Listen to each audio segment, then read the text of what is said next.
Здравейте! Днес малко ще ви покажа как да прекараме кабелите на Audi A3 модела 8P. и как се водеше, не съм сигурен. Така. Сега. Първо трябва да прекараме плюса. За целта трябва да отворим тук бушонерата. Тия щипчици. Натискате, штракват и излиза. Така, аз вече съм го направил. Значи първо, тук имах свободно шпилка. Кабелната обувка съм кримпнал.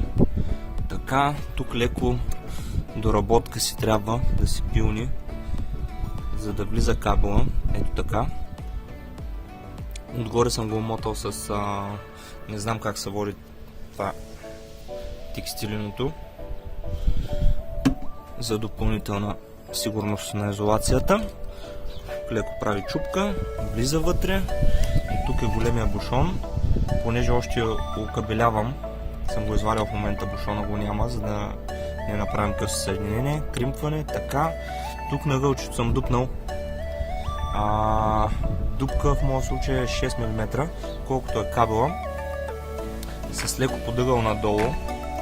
По този начин, дори да има някаква влага, понеже кабел ми от тук ще продължава пак още надолу, дори някаква влага, тя няма да влезне като затворим капака, той си е с гумени уплътнения и всичко да е хубаво качествено направено. Сега, до тук добре.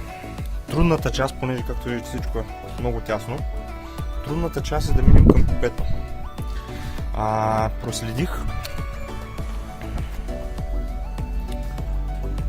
главния сноп с кабелите, откъде минава, и е точно тук под акумулатора. Обаче не ми се разкачва акумулатор и всичко. За целта правим следното. Значи вътре трябва да сме разкачосали, нали, кората, която тук има болт. Отдолу също е на 2 болта тук и в другия край. И горе, ето тук и от сам волана са на щипки, които се издърпват. Като за да стигнем до този болт, има капаче. Ето го самото капаче, което също е на щипки. Ето ги и тях. Тук горе, тук долу. Издърпват се и тогава можем да свалим този болт и след това изкарваме цялата кора. Така, сега, за да стигнем, така да светна малко, за да стигнем до акумулатора, вероятно няма да се вижда нищо, както предполагам. Добре, след като свалим кората, тук търсим главния сноп кабелите. Той се напипа, напипане е работата. Така, отдолу е плътен, но над снопа има меко уплътнение гумено, което лесно можем да пробием и да минем оттатък. За целта ни трябва плътна жица, медна в случая ползвам. Това мисля, че е квадрат и половина. Започваме леко на напипване, понеже се гъне, може и с някакво стоманено телче. Започваме отгоре с ръката да натикваме кабела, пробива леко гумичката и минава оттатък. И ето тук, надявам се да забележите, синята жица ми е излезна от купето. Сега трябва с още една жица с кукичка да я прехвана, да я сдърпам до тук, след което закачам този край и с изолир го захващам и издърпвам навътре. Разбира се, днес и времето не ми помага, иска да вали, няма ток в момента, после ще запоявам като дойде тока. Така, както и казах, правя си една кукичка пак от плътна тел и влизам до кабела. Сега с една ръка да снимам, ще ми е трудно. Не знам дали въобще се вижда нещо, но както и да е. Влизам до кабела, минавам зад него и прихващам.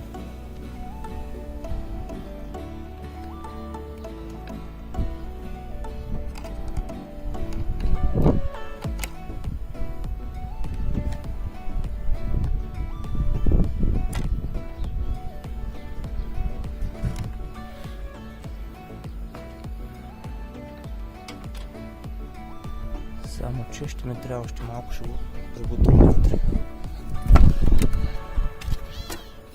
Ето, както казах, само че от тук не можем да тикаме, а ръката вътре до кабела.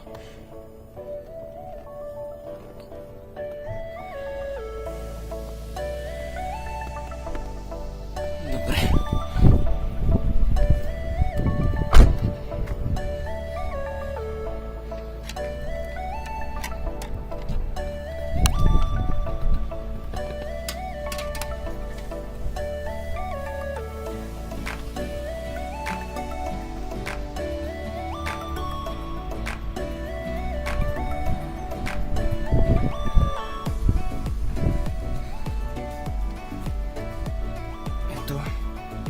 Важното е да стигнем до кабела. Ето сега.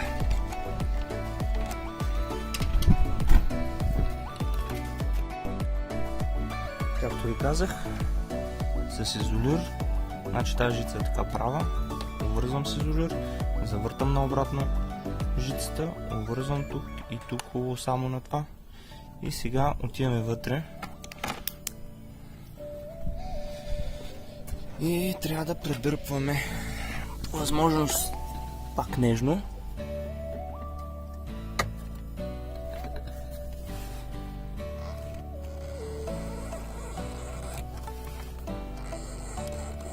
В един момент, като стигне до маншона, ще трябва малко по-силно да дръпнем, за да може да го пробият малко повече.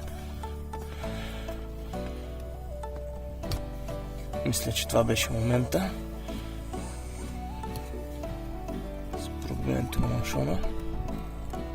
Или е сега.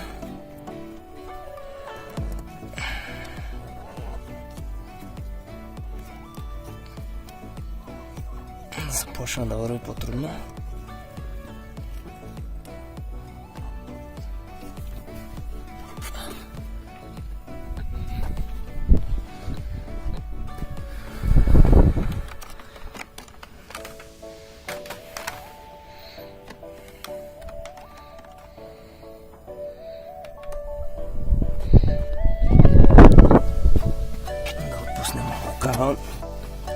Допълнително да не ни натоварва. Почти да влезне, и не стана работата.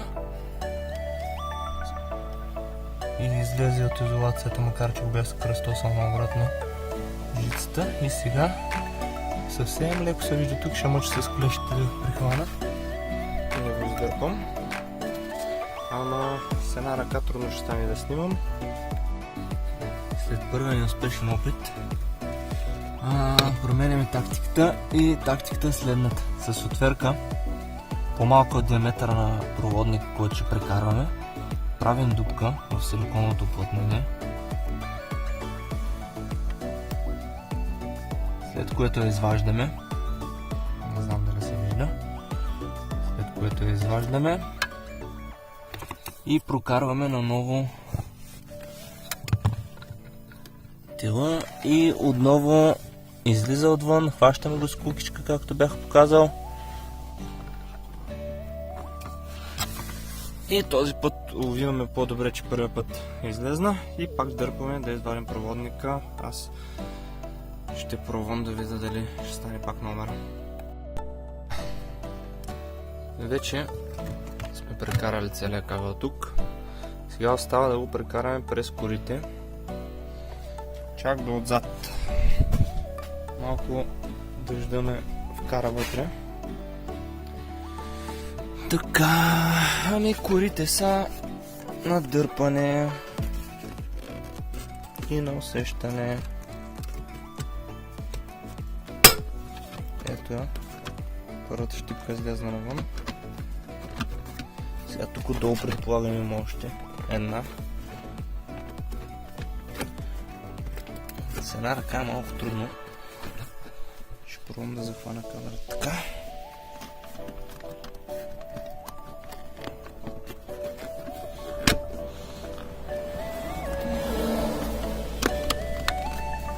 Всъщност това трябва да го преплъзнем нагоре.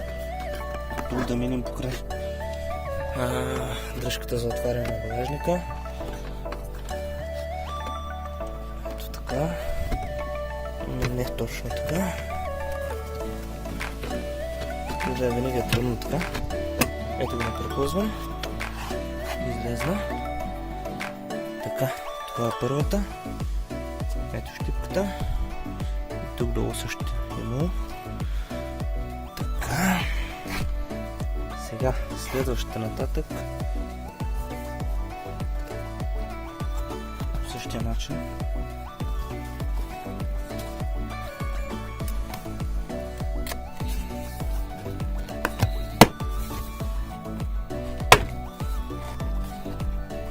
Ето, този звук ви трябва да чувате.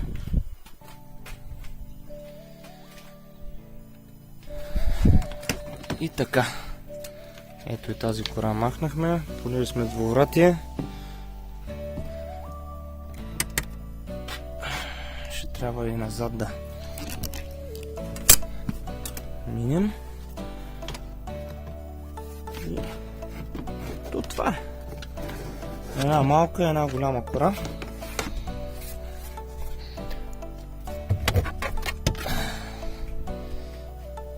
И сме почти готови. Тук вече е имало прекаран аудиокабел. Сега ще прекараме и токовия. И така. Така, кабела захранващия ще го прекарам отдолу, където върват и другите снопове под мокета. Ето, и тук е кухо. И се прекарва покрай другите кабели, а отгоре, както беше пуснат, ще остава сигналния, да не са близо до токове, за да не стават смущения. Ето и да ви покажа сега малко кабелчета как минават. Така. Ето ги. Тук отиват към радиото. Тук за другите кабелчета съм ги захванал с кълпашка. Тук също на това неподвижното. И така, имаме тук снопа, отдолу на тока. Отгоре съм пуснал, сега ще го проверя така да се шкапна щипките. Аудиото. От тук минават зад, малко зад колана, където е. Под седалката. И отзад излизат багажника, като един още не съм го прекарал.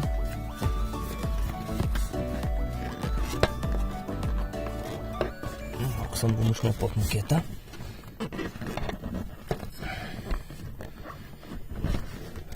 Ето го.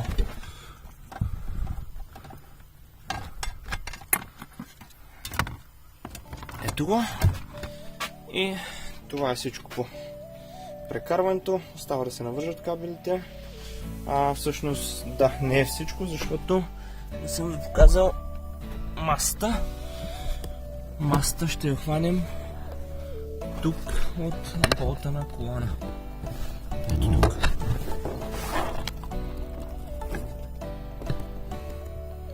Ще го развия, ще го почистя.